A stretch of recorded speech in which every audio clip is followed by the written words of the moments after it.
दीपक की लॉ। एक कहानी। मदद, आत्मसम्मान और विरासत की। धर्मपुर, उत्तर प्रदेश का एक छोटा सा गांव, जहां मिट्टी की खुशबू में संघर्ष की सच्चाई घुली हुई है। यहाँ के खेतों में मेहनत की लकीरें हैं और घरों में उम्मीद की दरारें। इसी गांव में दो लड़कों की कहानी शुरू होती है, रामू और विक्रम। एक गरीब किसान का बेटा, दूसरा जमींदार का वारिस। पर बचपन में दोनों एक ही बेंच पर बैठे थे, एक ही आम के पेड़ के नीचे खेलते थे। समय ने उन्हें अलग कर दिया, पर एक घटना ने उन्हें फिर जोड़ दिया, मदद। और फिर शुरू हुआ एक ऐसा भावनात्मक सफर, जहां मदद सिर्फ एक क्रिया नहीं रही, बल्कि एक विचार बन गई। भाग 1, कर्ज का बोझ। रामू खेत से लौटते हुए थका हुआ था। उसके पांव में चप्पलें थीं, पर आत्मा नंगे पांव चल रही थी, क्योंकि मन में एक सवाल था जो हर कदम पर चुभता था। क्या मदद लेना भी एक अपराध है? स्कूल की फीस भरने का समय आया था। घर में अनाज था, पर पैसे नहीं।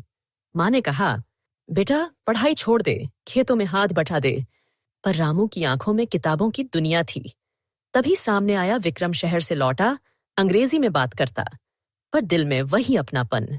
विक्रम ने बिना कुछ कहे रामू की फीस भर दी, और यहीं से शुरू हुआ रामू का अंतर्द्वंद्व। हर बार जब रामू विक्रम को देखता, उसे लगता जैसे वो छोटा हो गया है, जैसे उसकी आत्मा पर कोई आड़ चढ़ गया है। उसने कई बार कोशिश की, विक्रम के खेतों में काम करना, उसके घर के छोटे मोटे काम करना, पर विक्रम हर बार मुस्कुराकर कहता, रामू ये सब जरूरी नहीं है। पर रामू के मन में एक और भावना जन्म ले चुकी थी। काश एक दिन विक्रम को मेरी जरूरत पड़े, तब मैं उसका कर्ज चुका सकूं। भाग 2, सहायक का मन। विक्रम हवेली की खिड़की से बाहर देख रहा था। सामने वही आम का पेड़ था, जिसके नीचे वो और रामू बचपन में खेलते थे। पर अब उस पेड़ की छाया में एक दूरी थी। विक्रम ने देखा कि रामू हर बार कुछ न कुछ करने की कोशिश करता है, और हर बार वो उसे रोकता है।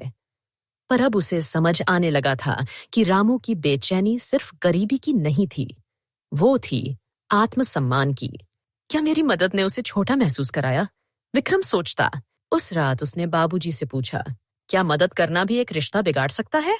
बाबूजी ने कहा, बेटा, मदद तब तक शुद्ध होती है जब तक उसमें अहंकार न हो, और स्वीकार तब तक सुंदर होता है जब तक उसमें आत्मग्लानि न हो। विक्रम चुप हो गया। उसे समझ आ गया था कि रामू को सिर्फ पैसे नहीं चाहिए थे, उसे बराबरी चाहिए थी। भाग 3, मुलाकात। एक दिन कुएं के पास दोनों मिले। हवा में हल्की ठंडक थी, पर मन में गर्मी थी, सवालों की, जवाबों की। विक्रम ने पूछा, रामू क्या तुम मुझसे नाराज हो?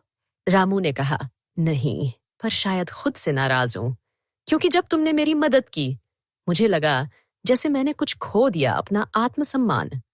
और तब से मैं बस यही सोचता रहा कि कैसे तुम्हारा कर्ज चुका सकूं। विक्रम ने कहा, रामू क्या तुम जानते हो कि जब मैंने तुम्हारी मदद की, तो मुझे लगा जैसे मैं अपने बचपन को बचा रहा हूं। तुम्हारी आंखों में वही जज्बा था जो कभी मेरी आंखों में था। रामू ने सिर झुका लिया। शायद अनजाने में मैं तुम्हारी कमजोरी की प्रतीक्षा कर रहा था, ताकि मैं तुम्हारी मदद कर सकूं। विक्रम मुस्कुराया, तो तुम मेरी कमजोरी को अपनी मुक्ति मानते हो? रामू चुप रहा। रामू, विक्रम ने कहा, मदद कोई व्यापार नहीं होती। ये एक दीपक है, जिससे दूसरा दीपक जलाया जाता है। अगर तुम सच में मेरी मदद करना चाहते हो, तो किसी और की मदद करो। यही है असली विरासत। भाग 4, विरासत। कुछ महीने बाद रामू गांव के स्कूल में सहायक शिक्षक बन गया।